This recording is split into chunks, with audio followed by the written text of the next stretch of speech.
इस दुनिया में ऐसे बहुत ही कम स्टूडेंट होंगे जिनको ये प्रॉब्लम नहीं होगी कि पढ़ा हुआ याद नहीं रहता। हम पढ़ तो लेते हैं लेकिन फिर भूल जाते हैं। तो अगर हम भूल जाते हैं तो फिर हमारे पढ़ने का मतलब क्या निकला? ऐसे में सारी मेहनत बेकार चली जाती है। वैसे पहले मैं आपको बता दूं कि अगर आप पढ़ा हुआ याद नहीं रख पाते हैं तो इसका मतलब ये बिल्कुल भी नहीं है कि आपका दिमाग कमज़ोर है। सोचो अगर आपका दिमाग हर चीज़ को याद रखने लग जाए तो एक दिन में हमारे साथ में कितनी चीज़ें होती है। दिमाग का कचरा हो जाएगा अगर दिमाग सारी बातों को याद रखने लग जाए तो। वैसे हमारा मेन टॉपिक है कि हम पढ़ा हुआ याद कैसे रखें। अगर इस प्रॉब्लम का सोल्यूशन निकल गया तो आपका टाइम भी बचेगा और आपको रिजल्ट भी बहुत ज़्यादा मिलेगा। पढ़ा हुआ सब कुछ याद रखना मुश्किल है, लेकिन फिर भी काफ़ी हद तक हम इसे कंट्रोल कर सकते हैं, लेकिन पूरी तरीके से नहीं। मैं आपको 3 तरीके बताने वाला हूँ। अगर आप यूट्यूब पर गूगल पर सर्च करोगे तो आपको कई सारी टिप्स मिल जाएगी, लेकिन ये जो टिप्स मैं आपको बता रहा हूँ ये मेरे पर्सनल एक्सपीरियंस से और काफ़ी रिसर्च करने के बाद मैं आपको बता रहा हूँ। आप यकीन मानिए कि ये 3 टिप्स इतनी ज़्यादा इफेक्टिव है कि इनको यूज़ करने के बाद आपका टाइम भी बचेगा और आपको रिजल्ट भी 2 गुना मिलेगा।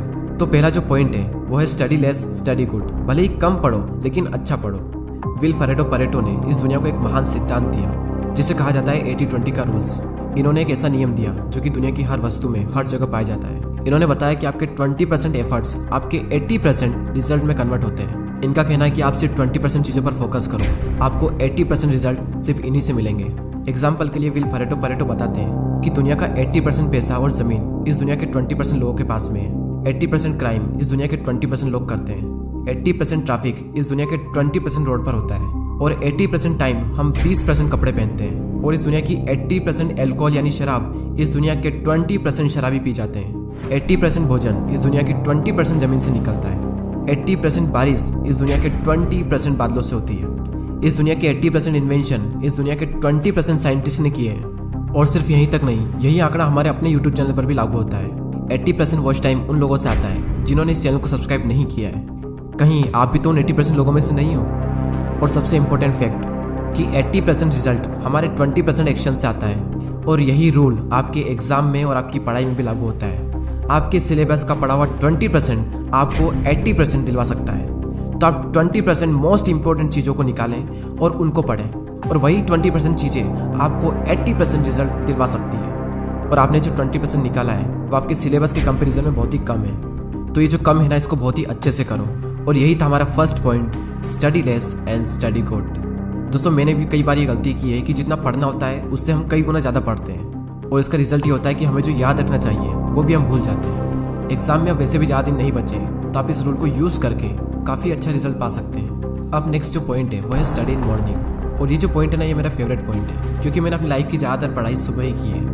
एक तरफ एक स्टूडेंट है जो सुबह जल्दी उठकर 2 घंटे पढ़ाई कर रहा है, और वहीं दूसरी ओर एक और स्टूडेंट है जो दिन में 4 घंटे पढ़ाई कर रहा है। तो ये जो पहला वाला स्टूडेंट है ये ज़्यादा आउटकम दे पाएगा दूसरे वाले के मुकाबले। सुबह जल्दी उठकर पढ़ने के 2 सबसे बड़े बेनिफिट होते हैं। सुबह के टाइम हमारी कंसंट्रेशन सबसे पीक स्टेट पर होती है, और सुबह के टाइम पे जो कंसंट्रेशन होती है शायद ही पूरे दिन में आपको वो कंसंट्रेशन मिल पाएगी।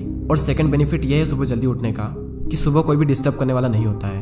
एनवायरनमेंट में एक अलग ही साइलेंस होता है, और उस साइलेंस में कुछ नया सीखने का मजा ही कुछ और होता है। आप सुबह जल्दी उठकर 3 घंटा पढ़िए, और उसके बाद में पूरे दिन अगर आप सिर्फ मुश्किल से आधा से 1 घंटा भी पढ़ते हैं तो बहुत है आपके लिए। कहने को तो लोग 8-10 घंटे पढ़ते हैं, लेकिन जो 2-3 घंटे की मेन पढ़ाई जो होती है कॉन्सेंट्रेशन के साथ में, वही सबसे मेन चीज़ होती है। बाकी सब दिखावा है। हमारे देश के प्राइम मिनिस्टर मोदी जी ने भी सुबह जल्दी उठकर पढ़ने को कहा है। एक रीजनेबली सुबह सूर्योदय के पहले अगर तैयार हो करके पढ़ना शुरू करते हैं तो पूरी तरह आप बिल्कुल मन से एकदम तंदुरुस्त होते हैं। जैसे बारिश के बाद आसमान कैसा साफ नजर आता है। सुबह बहुत ही उत्तम कालखंड होता है, फ्रेश होते हैं, थकान नहीं होती है, और अध्ययन से ही शुरू करते हैं तो ज़्यादा अच्छा रहता है। और ना सिर्फ मोदी जी ने बल्कि हमारे शास्त्रों में, आयुर्वेदा में भी यही बात कही गई है कि सुबह के टाइम हमारा ब्रेन सबसे ज़्यादा एक्टिव होता है, और उस टाइम जो भी हम अपने ब्रेन में डालेंगे वो दिमाग में छप सा जाएगा। सो ये था second point, study in morning. अब जो लास्ट जो पॉइंट है वो बहुत ही ज़्यादा इंपॉर्टेंट पॉइंट है, और ये पॉइंट आप सबको ऑलरेडी पता है, लेकिन हर कोई इस पॉइंट को बहुत ही इग्नोर करता है। और वो पॉइंट है पढ़ाई के बीच में रेस्ट लेना। कुछ लोग होते हैं जो रेस्ट ही नहीं लेते हैं, और कुछ लोग ऐसे होते हैं जो बहुत लंबा रेस्ट लेते हैं, और इस बीच में कुछ लोग ऐसे होते हैं जिनकी पूरी ज़िंदगी रेस्ट लेने में निकल जाती है, और एंड में वो खुद रेस्ट इन पीस हो जाते हैं। पढ़ाई के बीच में कितना रेस्ट लेना चाहिए ये मैं आपको नहीं बताने वाला, ये आप खुद तय करें अपने अकॉर्डिंग। आपको फिर से एनर्जी प्रोड्यूस करने के लिए कितना टाइम चाहिए ये आपको आपके अलावा कोई नहीं बता सकता।